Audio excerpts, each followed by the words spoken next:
Our YouTube, so we're back, of course, to talk about some Final Fantasy VII Remake. So, I'm sure, as you know, today is April 1st, which, when it comes to YouTube, that's usually a day for content creators to put out fake videos on whatever it is they make content on. So, in our case, in the Final Fantasy community, generally, you'll see, like, a fake news video or something.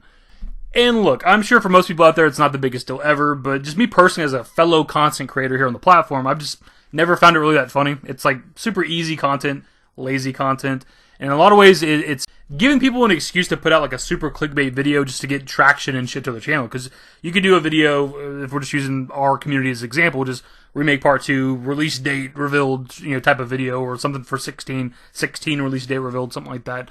It's probably going to get a lot of traction. Now, I assume a lot of people going into it are going to know that it's probably a fake video because it's April 1st. But there's going to be a lot of people out there that don't. They're going to come to your video expecting some sort of news and get burned.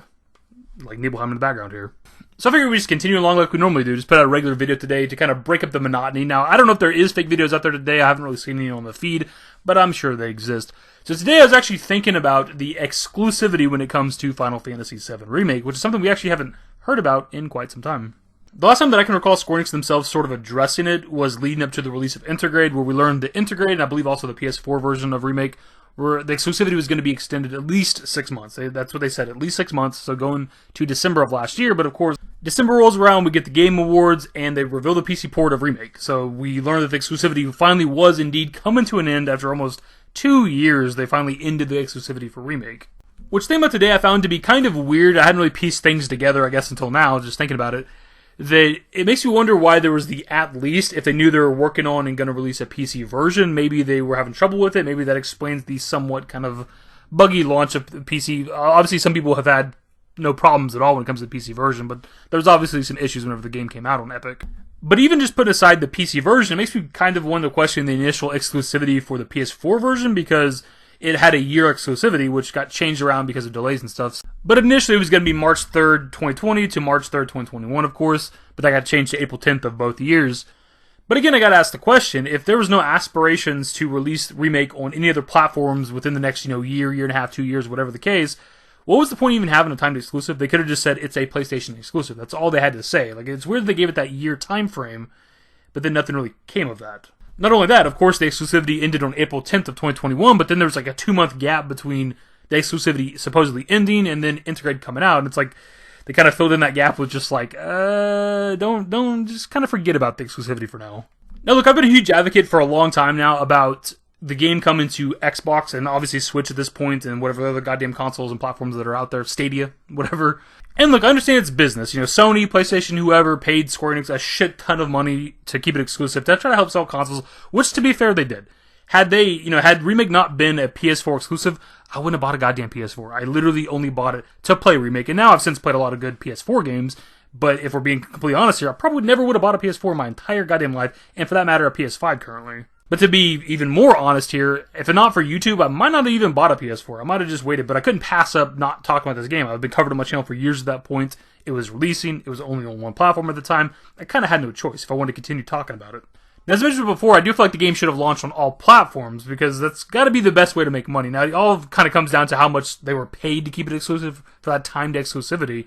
It could have been an insane amount of money, but if you just compare the launch of, obviously, 15 to Remake, something we talked about before, it's just drastically different. And now, obviously, Remake came out during a pandemic, but that didn't really hurt the sales.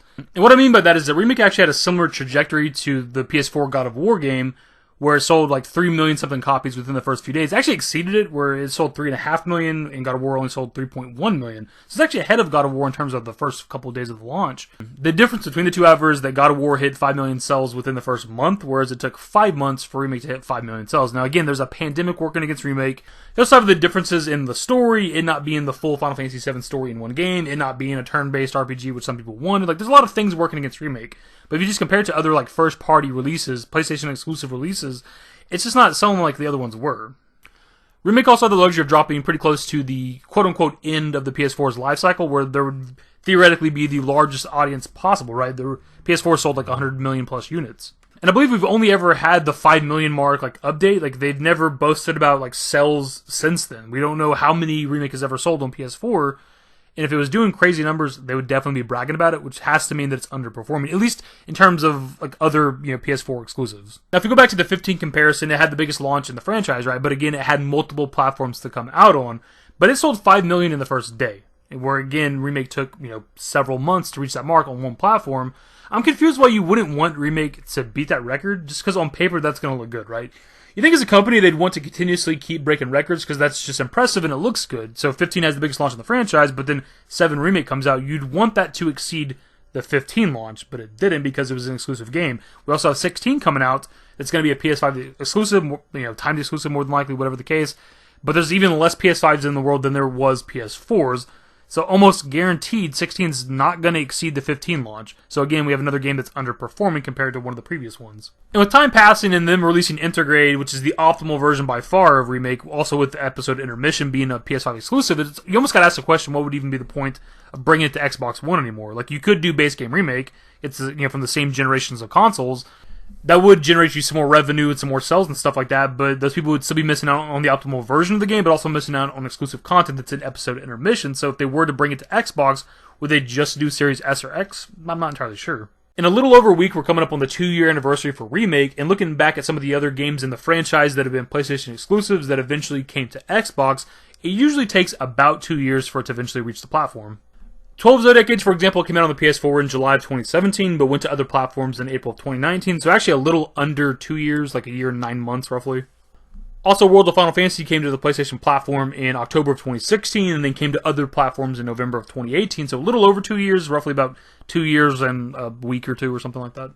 The point is just using some examples within the franchise. Roughly around now is the time frame where games would be like releasing or being talked about coming to the platforms, but we've had none of that. And I don't know if we're gonna. The thing is, we know that as of right now, there's some sort of exclusivity deal with Epic. That's why Remake's not on Steam currently. But we know that that's only temporary. We just don't know how long. We know that's coming to an end eventually, but maybe that exclusivity deal is preventing it from coming to other platforms in general. So maybe once the Epic deal ends, it can come to like the Xbox platform, but I guess that remains to be seen. But I wanted to talk about it today because, again, exclusivity has technically been up for 4 months or roughly at this point, and we just hadn't kind of heard nothing about it so far.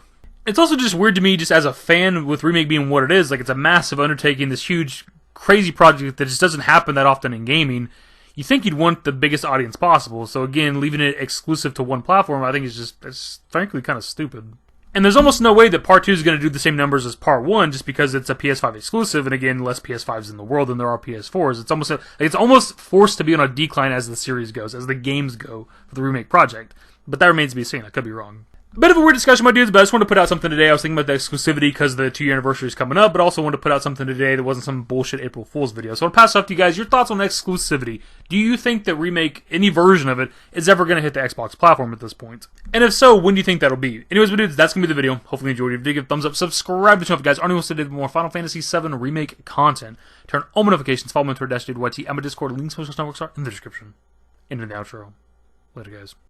Used to care what people thought, but now I care more, and nobody out here's got it figured out. So therefore, I've lost all hope of a happy ending, depending on whether or not it's worth it. So insecure, no one's perfect. We spend it with no shame. We blow that like Coltrane. We in here like Rogaine, or leave it like Cobain.